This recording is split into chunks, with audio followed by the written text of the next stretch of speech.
Malam boleh berlalu.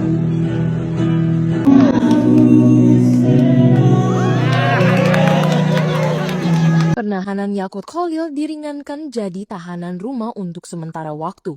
Padahal aslinya serakah. Bahkan saat Yakut masih diperiksa, tiba-tiba KPK rame banget. Korupsi adalah musuh bersama. Karena itu perlu gerakan bersama dan Tadi sih sempat nggak ngelihat Gus Yakut ya. Infonya sih katanya keluar hari Kamis. Selamat kepada KPK yang mampu memecahkan rekor dan layak masuk Museum Rekor Indonesia atau MURI. Bisa ya tahanan KPK bisa keluar dari tahanan. Nah, mantan Menteri Agama Gus Yakut itu diduga keluar dari rutan KPK. Gus Yakut diduga tinggalkan rutan KPK sejak malam takbiran. Loh. Ah bro, kasus saya itu beli laptop mahal tapi speknya kalkulator, laporan tipis, duit tebel. Saya lebih religius, uang haji saya pakai buat menguji kesabaran, program diet sunnah, pulang-pulang semua jadi lansing. Saya anggota Banser dan hari ini adalah hari yang penuh harapan. Panglima saya, Panglima Banser, Gus Yakut, baru saja terpilih jadi Menteri Agama. A few moments later. Ini parah nih. Halo guys, ini lagi heboh banget ini guys. Bener-bener udah nggak ngerti lagi hukum di Indonesia ini. Mantan Menteri Agama menjadi tahanan luar. Waduh, bener-bener parah. Hukum di Indonesia ini tajam ke bawah, tumpul ke atas sebenar kata orang. Bisa-bisanya dia santai main gitar gitu, kayak nggak punya dosa. Waduh, bener-bener parah guys. Jadi kita tonton dulu aja guys videonya guys. Ini dia videonya. Penahanan Yakult Kholil diringankan jadi tahanan rumah untuk sementara waktu. Guys, tersangka dugaan korupsi kuota haji, Yakult Kholil ternyata tuh sempat mengajukan permohonan agar penahanannya lebih ringan loh. Dia mengajukan dari awalnya tahanan rutan KPK agar diubah menjadi tahanan rumah guys. Dan permohonan ini dikabulkan oleh KPK guys. Jubir KPK Budi Prasetyo bilang tanggal 17 Maret pihak keluarga Yakut mengajukan permohonan tersebut. Dan mulai 19 Maret Yakut menjadi tahanan rumah untuk sementara waktu guys. Gimana nih guys? Dari harta 936 juta rupiah melonjak jadi 13,7 miliar rupiah. Dan sekarang namanya masuk daftar tersangka korupsi kuota haji. Mantan Menteri Agama era Presiden ke-7 RI, Yakut Cholil Qoumas, resmi ditetapkan KPK sebagai tersangka dugaan korupsi penentuan kuota haji tahun 2023-2024. Bersama mantan staf khususnya, Ishfah Abidal Aziz alias Gus Alex. Data LHKPN tahun 2025 mencatat, total kekayaan Yakut mencapai 13,7 miliar rupiah. Lonjakan ini jauh dibanding LHKPN tahun 2018 yang hanya 936 juta rupiah. Kini, Yakut tercatat memiliki 6 aset tanah dan bangunan, mayoritas di Rembang dan Jakarta Timur, dengan total nilai 9,5 miliar rupiah. Belum termasuk 2 mobil mewah, Mazda CX-5 dan Toyota Alphard senilai hampir 2 miliar rupiah. Kas dan setara kas, 2,5 miliar rupiah, meski masih tercatat memiliki utang 800 juta rupiah. Pertanyaannya bukan sekadar soal kaya, tapi bagaimana kekayaan itu bertambah di saat ibadah suci justru diduga dijadikan ladang korupsi. Kasus ini masih berjalan, publik menunggu keadilan bukan klarifikasi semata. korupsi adalah musuh bersama. Karena itu perlu gerakan bersama dan terpadu dalam membangun budaya anti korupsi.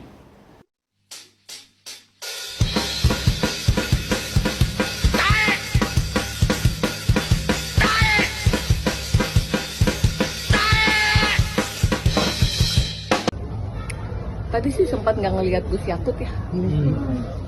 Infonya sih katanya keluar hari Kamis malam. Keluar hari Kamis malam. Iya. Ya? Keluar Kamis malam pekan ini. Iya, sebelum hari Jumat ya kalau nggak salah. Infonya sih katanya mau diriksa ke depan, tapi sholat Id kata orang-orang dalam ya nggak ada, beliau nggak ada. Berarti sejak Kamis malam keluar itu sampai dengan sholat Id rekan-rekan di rutan tuh nggak pernah ngelihat? Nggak ada. Info tadi jam 7:10 kata menurut info dari dalam ya. Gitu sih. Kalau Panowo sendiri di satu kamar sama siapa lagi? Kalau Panowo berlima ya kalau nggak salah sama Om Jimmy. Bukan sama Gus Yakut ya? Enggak. Tapi informasi itu diketahui Panowo dari sahabat teman rutan kalau semuanya pada tahu kok, mengetahui gitu sih. Cuman mereka kan bertanya aja gitu kan, katanya ada pemeriksaan. Tapi kan nggak mungkin kalau menjelang malam takbiran ada periksa gitu kan. Sampai hari ini nggak ada. Lagi sejak Kamis malam itu sampai dengan Jumat pagi nggak ada. Nggak ada. Sampai sekarang nih nggak kelihatan. coba aja kawan-kawan cari info lagi. Itu aja sih infonya. Niatnya silaturahmi lebaran, malah nemu misteri hilangnya Gus Yakut dari rutan KPK. Kok bisa? Dibocorin langsung sama istrinya Noel, ternyata pas sholat Id, Gus Yakut absen. Usut punya usut, beliau udah dapat jalur VIP alias pindah jadi tahanan rumah. Kata KPK sih, sifatnya cuma sementara. Padahal kita ingat, kemarin waktu diperiksa dan sah jadi tersangka, masa banser sampai geruduk KPK. Ujung-ujungnya pulang juga. Bikin hati publik serasa diiris-iris. Emang beda ya privilege tahanan kelas atas? Lebaran tetap bisa ngerasain kasur rumah, sementara yang lain pasrah di rutan. Keadilan sungguh memukau.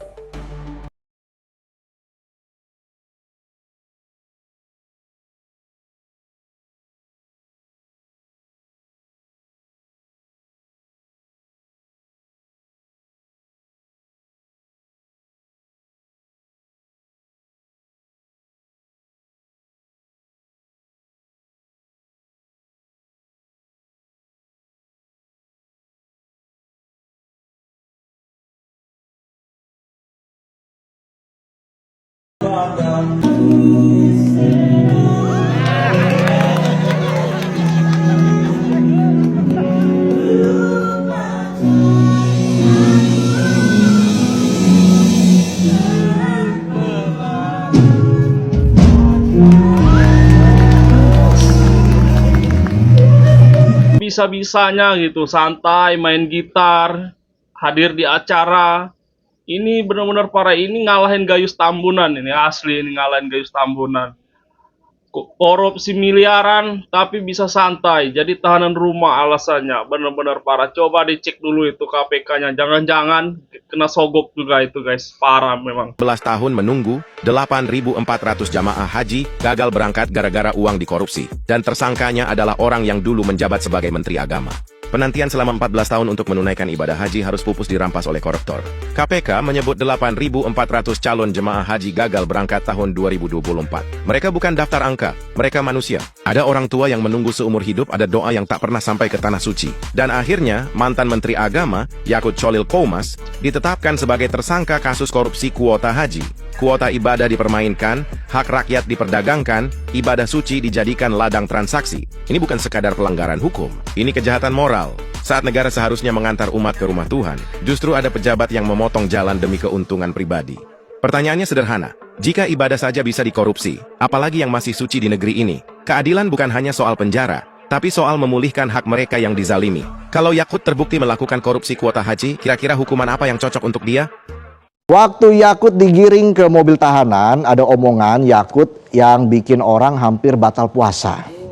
Sambil digiring, Yakut bilang kalau dia nggak pernah terima sepeser pun dari kasus yang dituduhkan kepadanya. Dan dia mengaku kalau melakukan semua kebijakan ini semata-mata buat keselamatan jemaah. Pret. Pret. Mungkin terimanya nggak sepeser, bisa jadi berpeser-peser, sampai luber. Kalau penonton digeber kerjaan. Klaimnya buat keselamatan jemaah, padahal aslinya serakah. Bahkan saat Yakut masih diperiksa, tiba-tiba KPK rame banget. Rombongan barisan Ansor Serbaguna atau Banser menggeruduk KPK. Hingga akhirnya sekitar jam 8 malam mereka bubar setelah diminta Ketum PBNU Yahya Kholil Stakuf. Begitulah ya. Balik lagi ke Yakut. Jadi kalau kita lihat cerita penahanan Yakut ini cukup makan waktu. Kalau makan teman penonton. Selamat kepada KPK yang mampu memecahkan rekor dan layak masuk Museum Rekor Indonesia atau MURI. Kenapa? Ya, sejak berdirinya tahun 2003 sampai sekarang belum pernah melakukan pengalihan penahanan. Nah, hari ini kita dikejutkan dengan KPK telah mengalihkan penahanan mantan Menteri Agama Yakut Cholil Qomas dugaan korupsi penambahan kuota haji 2024 yang telah ditahan beberapa hari yang lalu, tapi hari ini telah dialihkan. Ini betul-betul memecahkan rekor. Dan KPK sangat harus diapresiasi dengan kekecewaan dari masyarakat yang begitu jengkel. Karena apa? Pertama, itu sudah menjengkelkan karena ini dilakukan diam-diam. Taunya kan setelah istrinya Noel, mantan Wamenaker itu yang memberitahukan pada media massa dan komplain dari tahanan yang lain. Tahanan yang lain aja komplain, apalagi masyarakat Indonesia gitu. Nah, ini juga akan menimbulkan kerusakan sistem, di mana tahanan-tahanan yang lain akan juga menuntut hal yang sama. Kalau tidak, berarti kan diskriminasi, gitu kan. Nanti tahanan yang lain juga akan minta pengalian penahanan atau penahanan luar atau penahanan rumah atau penahanan kota atau apapun begitu. Dan selama ini tahanan KPK itu sakral, tidak pernah bisa diutak-atik, itu kemudian menjadi bisa diutak-atik sekarang ini. Dan masyarakat bisa menduga-duga apakah ini ada tekanan. Ya kalau tekanan kekuasaan bisa aja. Tapi kalau lebih parah lagi kalau tekanan keuangan itu kan sangat menyakitkan gitu kan. Maka dari itu KPK harus mengoreksi diri dengan cara ya melakukan penahanan kembali gitu. Emang bisa ya tahanan KPK bisa keluar dari tahanan? Nah, mantan Menteri Agama Gus Yakut itu diduga keluar dari rutan KPK itu sejak Kamis malam. Nah, keterangan ini didapat dari istri mantan Wakil Menteri Ketenagakerjaan Immanuel Ebenezer kepada para awak media. Nah, dia menyebut bahwa mantan Menteri Agama Gus Yakut ini sudah tidak ada di rutan KPK itu sejak hari Kamis malam. Beberapa saksi juga mengatakan bahwa Gus Yakut ini tidak muncul pada saat sholat Idul Fitri. Emang bisa ya tahanan KPK bisa keluar-keluar dari tahanan gitu? Bang Edo nggak tahu. Sebaiknya kita menunggu keterangan resmi dari KPK. Mantan Menteri Agama Gus Yakut diduga tinggalkan rutan KPK sejak malam takbiran. Loh, kok bisa? Kok bisa? Belum apa-apa, KPK udah kendor nih. Kok dapat privilege Gus Yakut? Apa jangan-jangan karena namanya Gus? Jadi karena malam takbiran dikasih imunitas, dikasih privilege. Soalnya Gus mungkin mau ngimami sholat Id mungkin ya. Ditunggu jemaah mungkin. Makanya dikasih keluar lah, dikasih izin. Malam itu mau mimpin takbiran. Paginya mau jadi khotib atau jadi imam ya. Terus apalah gitu jadi panitia mungkin ya. Ya kita berbaik sangka saja. Mungkin memang Gus Yakut sedang ditunggu oleh orang-orangnya untuk mengimami sholat Idul Fitri. Mungkin seperti itu. Kita harus berprasangka baik di bulan yang berbahagia ini, di bulan penuh kemenangan ini gitu. KPK Gus Yakut kalau selesai Lebaran dijemput lagi ya. Kasihan teman-teman yang lain. Teman-teman yang lain yang nggak bergus ada di KPK. Nggak adil loh kalau gitu. Tadi sih sempat nggak ngelihat Gus Yakut ya. Infonya sih katanya keluar hari Kamis malam. Keluar hari Kamis malam. Iya. Ini ya? Keluar Kamis malam bukan ini. Iya, sebelum hari Jumat ya kalau nggak salah. Infonya sih katanya mau diriksa ke depan, tapi sholat Id kata orang-orang dalam ya nggak ada, beliau nggak ada. Hei KPK, kok bisa Gus Yakut dapat hak istimewa? Yang lain takbiran sama sholat Id tetap di rutan KPK. Nah ini Gus Yakut kok bisa pulang bersama keluarga? Kok bisa? Kenapa? Ada apa? Nggak adil dong sama tahanan yang lain.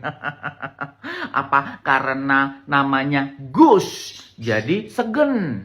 Takut kena ajab, takut kena bala karena menahan Gus saat lebaran gitu. Kalau memang sama-sama seperti itu, kenapa tahanan yang lain nggak disuruh pulang aja? Ya, seharusnya disuruh pulang. Atau karena mantan Menteri Agama, jadi agamanya itu bagus, agamanya baik, harus dihormati, harus dijunjung tinggi, apapun kemauannya, apalagi ini momentum keagamaan, momentum lebaran, takbiran, jadi disuruh pulang gitu, dikasih imunitas, dikasih privilege gitu ya. Kalau gitu yang lain juga dilepas, suruh pulang ke keluarganya, kasihan. Jangan kayak gini iri-irian ya. Nah, diam-diam korupsi. Dan saya Yakul Coli. Kami berdua akan menceritakan prestasi-prestasi kami. Mohon disimak. Ah bro, kasus saya itu beli laptop mahal tapi speknya kalkulator. Laporan tipis, duit tebel. Saya lebih religius, uang haji saya pakai buat menguji kesabaran, program diet sunnah, pulang-pulang semua jadi lansing. Juga. Tapi ada kelemahanmu bro, kasus haji ini emosinya tinggi, rakyat gampang ngamuk. Kalau saya, laptop, murid-murid paling cuma bilang, yah kok nge-lag. Bro, kalau saya selain paket diet istiqomah, hotelnya saya bikin jauh dari Masjidil Haram, kita ajari jamaah makna perjalanan spiritual. Bro, kalau saya ada teknologi laptopnya self destruction, belum dipakai udah mengajarkan konsep jangan bergantung pada teknologi. Saya mau menyampaikan, kami berdua mohon doa restu, semoga proyek kami diterima, bukan di dunia, tapi di pengadilan. Belajarlah sabar dari laptop, jemaah belajarlah sabar dari haji, kalau kami ditahan, belajarlah sabar menunggu kami keluar.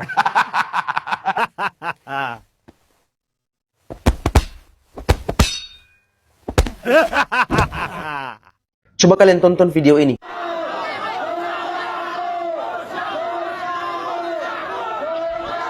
Saya sebenarnya masih belum memahami sikap Banser yang sampai melakukan aksi demonstrasi untuk kemudian menolak penangkapan Gus Yakult yang telah ditetapkan sebagai tersangka dalam kasus korupsi kuota haji. Ngapain kalian demo? Apakah kalian tidak memikirkan ribuan calon jamaah haji yang seharusnya sudah bisa berangkat ke Tanah Suci, tetapi harus tertunda atau batal karena kuota haji diduga dikorupsi? Nggak kasihan kalian sama mereka? Sebenarnya Banser itu organisasi seperti apa sih?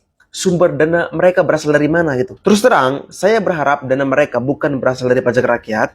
Saya tidak akan ridho jika organisasi seperti itu dibiayai dari uang rakyat. Namun mudah-mudahan memang bukan dari sana, semoga hanya dari iuran anggota dan donasi masyarakat. Banser ini kan organisasi pemuda yang berada di bawah NU. Kita sering melihat ada pengajian yang penceramanya bukan dari kalangan NU, dihentikan, dibubarkan oleh mereka dengan alasan ujaran kebencian. Misalnya yang pernah terjadi pada pengajian Ustadz Syafiq Riza Basalamah. Pertanyaan saya, di bagian mana ceramah beliau mengandung ujaran kebencian? Di bagian mana? Bukankah yang beliau sampaikan lebih banyak tentang mengingatkan manusia agar mencintai akhirat dan memperbaiki diri? Jika memang ada pengajian yang perlu dihentikan, seharusnya yang dibubarkan itu adalah pengajian-pengajian yang jelas-jelas tidak masuk akal, yang justru membodohi umat, yang di dalamnya terdapat hal-hal yang tidak bermoral. Saya tidak perlu menyebutkan pengajian dari siapa atau dari kelompok mana, kalian sudah bisa tahu pengajian mana yang saya maksud. Jadi untuk apa melakukan demonstrasi perkara Gus Yakult ditahan oleh KPK dan aparat hukum? Kalau memang tidak bersalah, tentu proses hukum akan membuktikannya. Tapi jika memang ada kesalahan,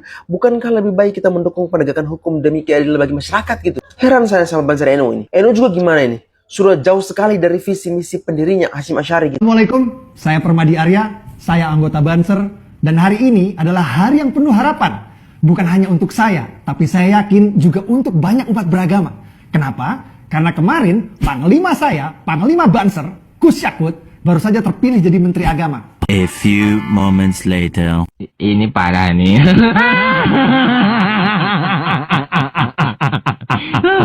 Tenang, tenang.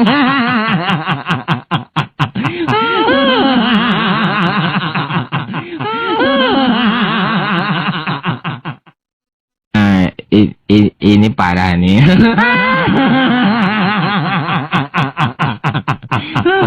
Tenang, tenang.